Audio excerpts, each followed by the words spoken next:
আসসালামু আলাইকুম ভিউয়ার্স, সবাইকে আমার চ্যানেলের পক্ষ থেকে স্বাগত জানাচ্ছি। জাতীয় বিশ্ববিদ্যালয়ের 2022 সালের অনার্স চতুর্থ বর্ষের বোর্ড চ্যালেঞ্জের রেজাল্ট প্রকাশিত হয়েছে।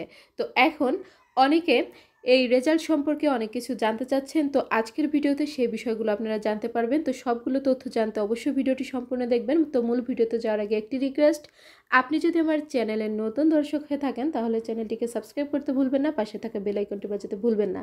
তবে ইতিমধ্যে যারা সাবস্ক্রাইব করেছেন সবাইকে অসংখ্য ধন্যবাদ। পেজ থেকে দেখলে অবশ্যই পেজটিকে ফলো করবেন। তো চলুন কথা না বাড়িয়ে মূল ভিডিওতে চলে যাই।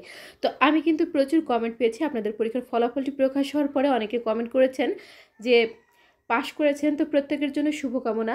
প্রচুর কমেন্ট এসেছে যে তারা ফেল থেকে পাশ করেছেন। তো এর থেকে বোঝা যাচ্ছে যে বোর্ড চ্যালেঞ্জ করে অবশ্যই কিন্তু রেজাল্ট পরিবর্তন হয়। এটা অনার্স তৃতীয় বর্ষের ক্ষেত্রেও দেখা গেছে, ডিগ্রি প্রথম বর্ষের ক্ষেত্রেও দেখা গেছে এবং অনার্স চতুর্থ বর্ষে আপনাদেরও দেখা গেল যে ব্যাপক পরিবর্তন হয়েছে বোর্ড চ্যালেঞ্জ করে।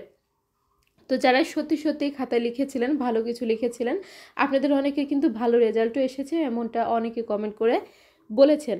তো এখন আসুন, একজন কমেন্ট করেছেন, এখানে দেখতে পাচ্ছেন আপনারা, লিখেছেন রেজাল্ট ঠিক হয়েছে বাট কনসোলেটেড রেজাল্টে আগেরটাই দেখাচ্ছে কেন আপু, এটা নিয়ে একটা ভিডিও দেন প্লিজ। তো এটি হচ্ছে আপনাদের রিকোয়েস্টের ভিডিও। তো দেখুন, রেজাল্ট পরিবর্তন হওয়ার পরেও কনসোলেটেড রেজাল্টে কেন আপনাদের এই পরিবর্তিত রেজাল্টটি, অর্থাৎ আপনি যে পাশ করেছেন এই নতুন রেজাল্টটি কেন অ্যাড হয়নি। তো দেখুন, আপনাদের এই রেজাল্টটি যেহেতু দু একদিন আগে প্রকাশিত হয়েছে, এখন পর্যন্ত অ্যাড হয়নি, এটা কিছুদিন পর অ্যাড হয়ে যাবে। এটা নিয়ে দুশ্চিন্তার কোনো কারণ নেই, যেহেতু আপনার ফেল থেকে পাস এসেছে বা রেজাল্ট পরিবর্তন হয়েছে, পরিবর্তিত রেজাল্টটি কিন্তু আপনার থাকবে।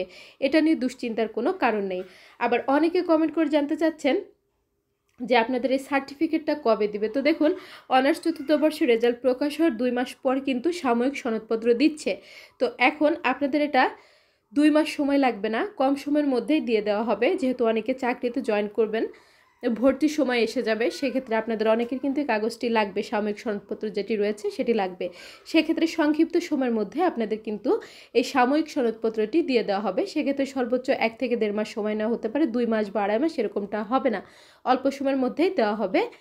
আর সার্টিফিকেট যে বিষয়টি, সার্টিফিকেট মূল যে সার্টিফিকেটটি, এটি যারা সব বিষয়ে পাশ করে আপনার সাময়িক সনদপত্র পেয়েছে, এরা কিন্তু এখন পর্যন্ত মূল সার্টিফিকেটটি পায়নি।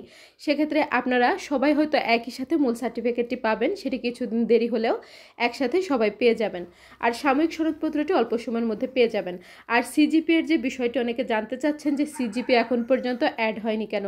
তো দেখুন, আপনাদের এই সিজিপিএটি আগামী সপ্তাহে অ্যাড হবে। আর আগামী সপ্তাহে সিজিপিএ, অর্থাৎ এই পরিবর্তিত রেজাল্ট, নতুন যে রেজাল্টটি হয়েছে আপনাদের, এটি কিন্তু আগামী সপ্তাহে অ্যাড করে আপনাদের রেজাল্টটি সিজিপিএ রেজাল্ট আকারে প্রকাশ করা হবে, তখনই দেখতে পারবেন। আর যেহেতু রেজাল্ট পরিবর্তন হয়ে গেছে, এটা নিয়ে আপনাদের দুশ্চিন্তার কোনো কারণ নেই। কেউ যদি চাকরিতে যোগদান করতে চান, সেক্ষেত্রে আপনার এই পরিবর্তিত সিজিপিএ দিয়ে আপনি নিজে হিসাব করে সিভি তৈরি করে আপনি যোগদান করতে পারেন, যেহেতু পাস হয়ে গেছে, আর দুশ্চিন্তার কোনো কারণ নেই।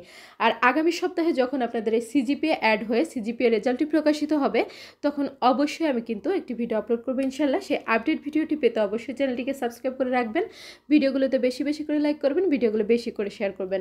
শিক্ষা সংক্রান্ত যে কোনো বিষয় জানতে অবশ্যই কমেন্ট করবেন, আমি প্রত্যেকটি কমেন্টে রিপ্লাই করব। আজকের ভিডিওটি এ পর্যন্তই, আল্লাহ হাফেজ।